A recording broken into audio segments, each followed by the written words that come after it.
Hello students, આજે આપણે શરૂઆત કરીએ નવી લેક્ચર સિરીઝથી. જે સબ્જેક્ટ છે thermodynamics subject third sem mechanical એન્જિનિયરિંગનો સબ્જેક્ટ છે અને તેનો સબ્જેક્ટ કોડ છે 3331902. સબ્જેક્ટની શરૂઆત કરતાં પહેલાં તેનો એક ઓવરવ્યૂ લઈ લઈએ આપણે. આ સબ્જેક્ટની ટીચિંગ સ્કીમ આપણે જોઈએ તો ટોટલ વીકમાં થર્મોડાયનેમિક્સના 3 લેક્ચર આવે છે.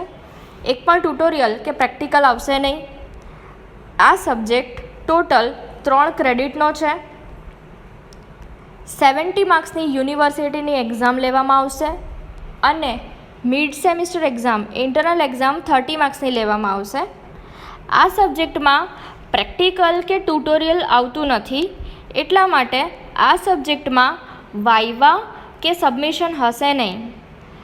આ સબ્જેક્ટ ટોટલ 100 માર્ક્સનો છે. આ સબ્જેક્ટમાં વાઇવા કે સબમિશન આવતું નથી એનો મતલબ એ નથી કે આ સબ્જેક્ટ ઇમ્પોર્ટન્ટ નથી. આ સબ્જેક્ટ એકદમ ઇમ્પોર્ટન્ટ છે, કેમ કે આ સબ્જેક્ટમાં 4th સેમિસ્ટરમાં આવતા સબ્જેક્ટ જેવા કે થર્મલ એન્જિનિયરિંગ 1 આવશે તમારું ભણવાનું 4th સેમિસ્ટરમાં, અને 5th સેમિસ્ટરમાં તમારે ભણવાનું આવશે થર્મલ એન્જિનિયરિંગ 2. તો થર્મલ એન્જિનિયરિંગના જે બેઝિક કન્સેપ્ટ છે એ બેઝિક કન્સેપ્ટ તમે આ સબ્જેક્ટમાં ભણશો. એટલે આ જે સબ્જેક્ટ છે એ એકદમ ઇમ્પોર્ટન્ટ સબ્જેક્ટ છે. હવે જોઈએ આ સબ્જેક્ટમાં કયા કયા ચેપ્ટર તમે સ્ટડી કરશો. તો એમાં ટોટલ 5 ચેપ્ટર હશે. પહેલું ચેપ્ટર છે basic concepts of thermodynamics. Basic concepts of thermodynamics જે છે એ 10 માર્ક્સનું હશે. સેકન્ડ ચેપ્ટર જે છે એ સેકન્ડ ચેપ્ટર હશે ફર્સ્ટ લો ઓફ થર્મોડાયનેમિક્સ, કે જે અગેન 10 માર્ક્સનું હશે. થર્ડ નંબરનું ચેપ્ટર હશે આઇડિયલ ગેસિયસ એન્ડ પ્રોસેસીસ, જે 16 માર્ક્સનું હશે.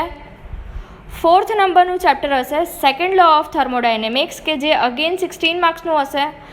અને ફિફ્થ નંબરનું ચેપ્ટર હશે થર્મોડાયનેમિક સાયકલ્સ, કે જે 18 માર્ક્સનું હશે. તો જે 70 માર્ક્સની એક્ઝામ લેવાની છે એમાં દરેક ચેપ્ટરમાંથી આટલા માર્ક્સનો કન્ટેન્ટ પૂછાઈ શકે એવું હું કહી શકું. હવે પહેલા ચેપ્ટરમાં તમે શું સ્ટડી કરશો, તો પહેલા ચેપ્ટરમાં ઇન્ટ્રોડક્શન હશે. થર્મોડાયનેમિક્સ એટલે શું, પછી એનર્જી વિશે હશે, હીટ વિશે હશે, પછી થર્મોડાયનેમિક પ્રોપર્ટીઝ હશે, પછી સિસ્ટમ હશે, સરાઉન્ડિંગ શું છે, આ બધું તમારે ફર્સ્ટ ચેપ્ટરમાં સ્ટડી કરવાનું આવશે. એટલે હું એવું કહી શકું કે ફર્સ્ટ ચેપ્ટરમાં તમે એકદમ બેઝિક ભણશો બધું થર્મોડાયનેમિક્સ શું છે એ.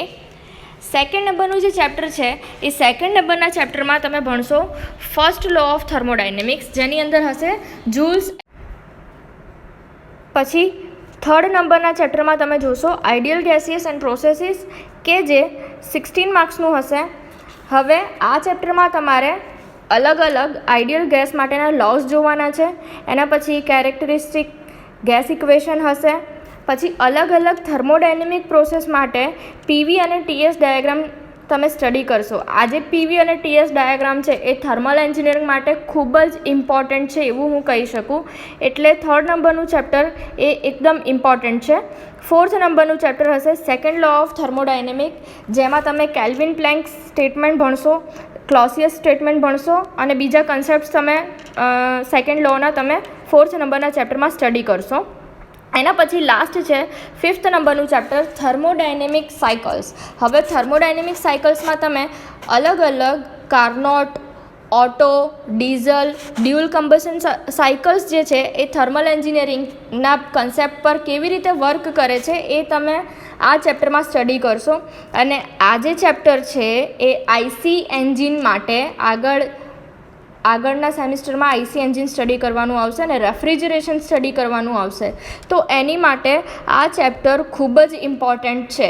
એટલે હું એવું કહી શકું કે થર્ડ નંબરનું ચેપ્ટર અને ફિફ્થ નંબરનું ચેપ્ટર થર્મલ એન્જિનિયરિંગ માટે ખૂબ જ ઇમ્પોર્ટન્ટ છે અને એને ધ્યાનથી સ્ટડી કરવું ખૂબ જ ઇમ્પોર્ટન્ટ છે. એટલે થર્મોડાયનેમિક સબ્જેક્ટને તમે લોકો લાઇટલી લેતા નહીં અને પ્રોપરલી સ્ટડી કરજો. થર્ડ સેમિસ્ટરના જેટલા બી સબ્જેક્ટ છે એ બધા જ સબ્જેક્ટ ઇમ્પોર્ટન્ટ છે. તો બધા જ સબ્જેક્ટ એકદમ સિરિયસલી તમે સ્ટડી કરજો. Thank you.